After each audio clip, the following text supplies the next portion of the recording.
Today, we will talk about the hot hand, including what it is, how it works, and the evidence for and against it. The hot hand refers to the belief that after a series of successes, an individual or entity is more likely to have continued success. For example, if you guess correctly that a coin will land on heads several times in a row, you might think you have a hot hand.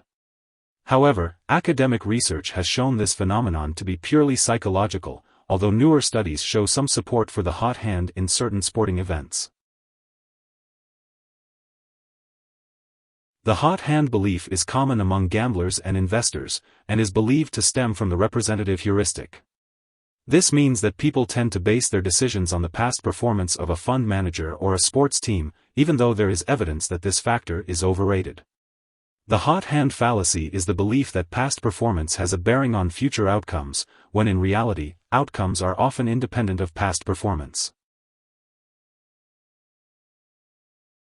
While it is possible to experience a winning streak in gambling or investing, the idea that it is a result of a hot hand is purely psychological.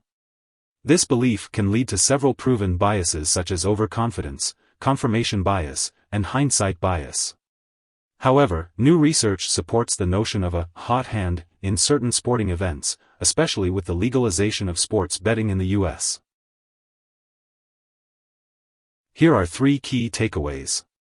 1. The hot hand is the notion where people believe that after a string of successes, an individual or entity is more likely to have continued success.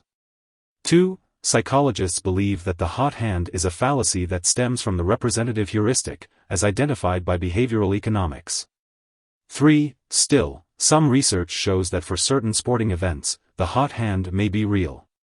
Hope this would help. Thanks for watching.